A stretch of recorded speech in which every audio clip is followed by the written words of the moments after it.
क्षेत्र के हर घर की कीमत 3 गुना कर देंगे। पर ये तो गलत हो जाएगा ना। क्यों?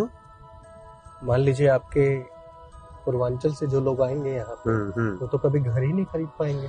थोड़ा इसमें कंफ्यूज हो रहा हूँ मैं, शायद सोच के बोल लीजिए। मनोज तिवारी अर्थशास्त्री से आपका परिचय 2019 में हो चुका है। द लंडन टॉप का मंच था और किस तरह से उन्होंने अर्थशास्त्र सभी अर्थशास्त्रियों को पीछे छोड़ते हुए साफ कहा था कि ये नोटबंदी नहीं, नोट बदली है।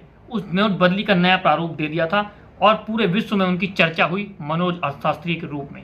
इस बार वो किस तरह से पलटी मारते हुए दिख रहे हैं। अब उन्होंने साफ साफ कहा जिस्ट के इंटरव्यू में, उन्होंने कहा कि जो यहाँ पर उत्तरी दिल्ली के जो घर हैं उनकी आमदनी उनको 3 गुना महंगा कर दिया जाएगा। उसके बाद वो उस आंकड़े में फंस गए।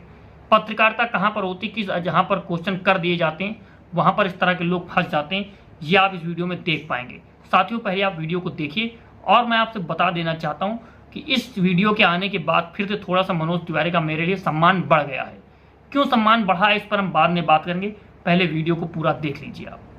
तो 10 साल हो गया सरकार को जी, 10 साल हो गया आपको सांसद बने जी, और तीसरे कार्यकाल में इस क्षेत्र के हर घर की कीमत 3 गुना कर देंगे।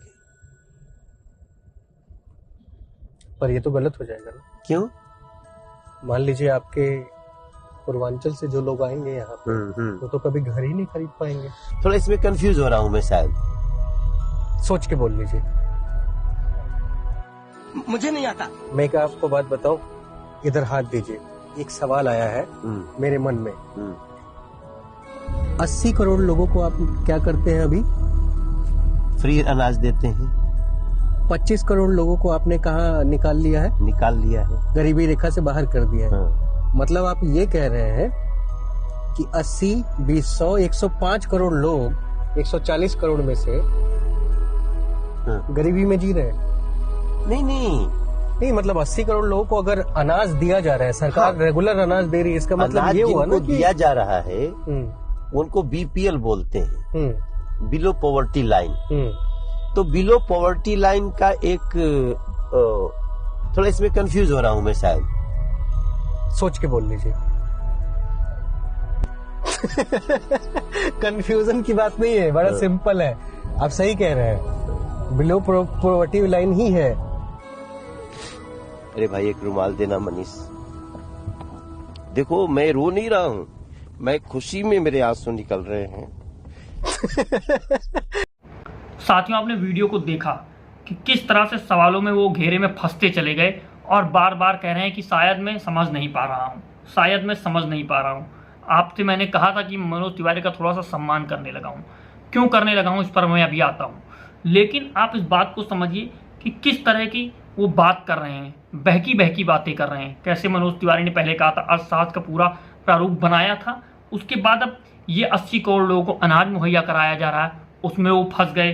स्वास्थ्य के मामले में उसमें वो फंस गए, राशन कार्ड के मामले में उसमें वो फंस गए, जो उत्तरी दिल्ली के मकानों की कीमत बढ़ाने की बात की उसमें वो फंस गए। वो दिखते साफ चल रहे थे कि बिहारियों की राजनीति में वो फंसते हुए चले जा रहे हैं। लेकिन आप ये बात समझिए, कम से कम वो बंदा स्वीकार कर रहा है कि शायद मैं आंकड़ों में कुछ गलत हो रहा हूँ, मैं समझ नहीं पा रहा हूँ, अपनी बातों को निगलेक्ट पीछे ले रहा है। दूसरी तरफ कहाँ पर उनके जो जिनकी सत्ता जो बता रहे हैं खुद से अवतरित हुए हैं, हम बायोलॉजिकल नहीं हुए हैं, वो किस तरह से कार्य करते हैं। साथियों, अगर प्रधानमंत्री की जगह मनोज तिवारी को ही प्रधानमंत्री बना दिया जाए, उनसे बेहतर वो देश चला सकते हैं। क्यों? क्योंकि वो लोगों से सलाह तो लेंगे, उन्हें महसूस तो होगा कि वो गलत कर रहे हैं, गलत दिशा में जा रहे हैं, लेकिन वो तो अपनी मंत्रमुग्ध माया में एकदम अलग कैटेगरी में चले गए हैं। उनको कुछ गलत नहीं नजर आता। वो जो कह दें वो सब सही, जो चीज़ कहें वो सब सही, हर चीज़ उनकी बात सही। वो दिन को दिन का, रात कहें तो रात है, रात को दिन कहें तो दिन है। उनके हिसाब से सारी चीज़ें होनी चाहिए। मनोज तिवारी को ही कैंडिडेट घोषित कर देना चाहिए। अगर जीतते हैं तो बना दो इन्हीं को प्रधानमंत्री, कम से कम देश फिर भी थोड़ा सा बच जाएगा। साथियों, इस बात को समझिए। और किस तरह से अब उत्तरी दिल्ली में 2 बिहारी आपस में लड़ रहे हैं। इन 2 बिहारी में आप चयन कीजिए कि किसको वोट देना है, किसको जिता करके सामने लाना है, कौन आपकी नीतियों को सही से उठा सकेगा, आपके बातों को कौन समझ सकेगा, कौन इस तरह से नहीं कहेगा कि हम ये हो जाता तो शायद हम गलत समझ रहे हैं, ये हो जाता तो शायद हम इन आंकड़ों में फंस चुके हैं। साथियों, ये बात एकदम स्पष्ट होनी चाहिए। इतनी द्वयम दर्जी की राजनीति तो कम से कम नहीं करनी चाहिए। साथियों, आप ये वीडियो देख रहे हैं दो बोल न्यूज़ पे। मैं आमिर खान आज़ाद। जय हिंद, जय भारत।